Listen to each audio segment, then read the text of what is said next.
అవాస్తవం అండి. ప్రతిపక్షంలో ఉన్నా, మేము అధికార పక్షంలో ఉన్నా, పేదలకి ప్రజల పక్షానే ఉన్నాం. వాళ్ళ బాధని మేము గుర్తించి ఈరోజు వాళ్ళకి అండగా మేము నిలబడాలి. అది మా కర్తవ్యం కాబట్టి మా పార్టీ కావచ్చు, మా పార్టీ నాయకులు కావచ్చు, వాళ్ళకి అన్ని విధాలుగా అండగా ఉన్నాం. వాళ్ళకి న్యాయ పోరాటం చేస్తున్నాం. వాళ్ళకి ఫుడ్ కూడా ఏదైతే గవర్నమెంట్ చేయాల్సిన పనులు కూడా చేయలేక వాళ్ళు ఫెయిల్ అయితే అవి కూడా మేమే అందిస్తున్నాము. ఫుడ్ కావచ్చు, మన ఫస్ట్ ఎయిడ్ కావచ్చు, హాస్పిటల్ సంబంధించి పర్సనల్ ఎమర్జెన్సీ కిట్స్ లేడీస్కి ఏదైతే అవసరమో అవి కూడా బీఆర్ఎస్ పార్టీ ప్రొవైడ్ చేస్తుంది.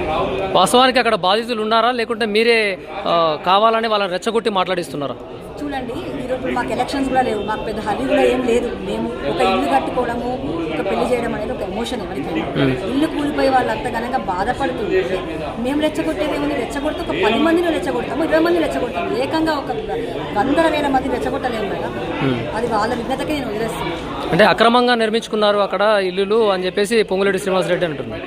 అది చాలా తప్పండి. అక్రమం అనేది చాలా తప్పు. నేను ఇప్పటికి చాలాసార్లు చెప్పిన 1950 అది భూదాన్ భూమి అండి. భూదాన్ భూమి అంటే 62 ఎకరాల 7 గుంటల భూమి పేదలకు ఇవ్వాల్సిన భూమి. అది భూదాన్ భూమి గవర్నమెంట్ భూమి కూడా కాదు. అది దాతలు, ఎవరైనా దాతలు పేదలకు ఇచ్చే భూమి. అది దాంట్లో గవర్నమెంట్ ఇంటర్ఫీరెన్స్ ఏంటి అసలు?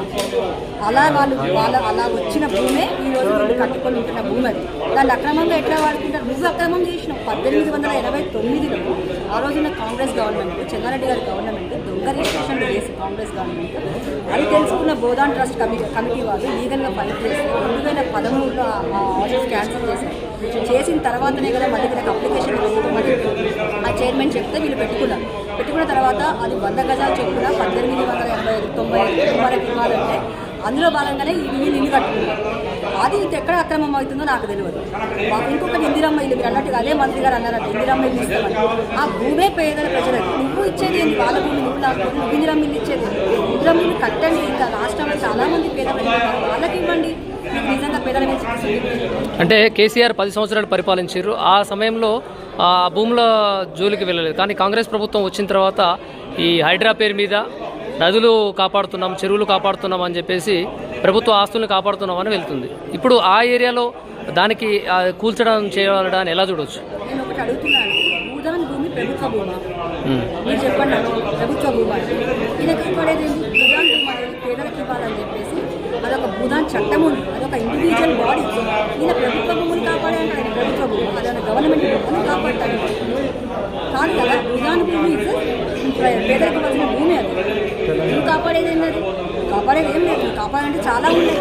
ఈరోజు మన రేవంత్ రెడ్డి గారు వాళ్ళ జోన్లో ఉన్నారు. లేదు మన హైడ్రాకి సంబంధించి మీరు అడిగారు కదా, ఆయన ఎక్కడున్నారు? ఎఫ్టీఎల్ జోన్లో పూల కొట్టారా?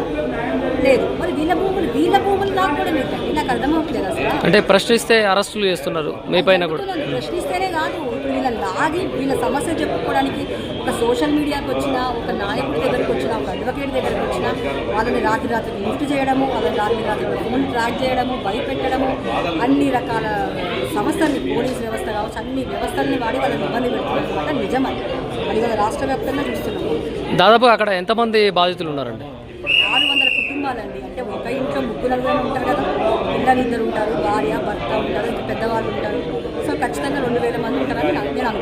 అంటే దాదాపుగా మీరు మొదటి నుంచి వాళ్ళది బాధితుల పక్షాన నిలబడ్డారు, అయితే ఇప్పటి వరకు కూడా నిలబడుతూ వస్తున్నారు. ఇప్పటికే కాదు, ముందు కూడా కంటిన్యూ అవుతుంది అని అంటే మీరు చేస్తున్నటువంటి పోరాటం ప్రభుత్వం పట్టించుకోకున్నట్లయితే ఏంటి మీ భవిష్యత్ కార్యాచరణ? మేము ఇది పోరాటం కంటిన్యూ చేయకపోతే ఆల్రెడీ లీగల్గా మాకు న్యాయస్థానం మీద మాకు నమ్మకం ఉంది. న్యాయస్థానం విధాలు మేము పోరాడతాము. At the same time party call ప్రకారం మేము వాళ్ళకి అండగా ఉంటాము. ధర్నాలు చేస్తాం, రాష్ట్రోపలు చేస్తాం, రకరకాలు చేస్తాం. ఉద్యమం ఏం మాకు కొత్త కాదు. పేదలకు ఖచ్చితంగా కేసీఆర్ గారు ప్రతి ఒక్క పేదలకు ఇల్లు రావాలి, నీళ్లు రావాలి, వాళ్ళ గౌరవంగా బతకాలి అనేదే మా కేసీఆర్ సార్ గారు.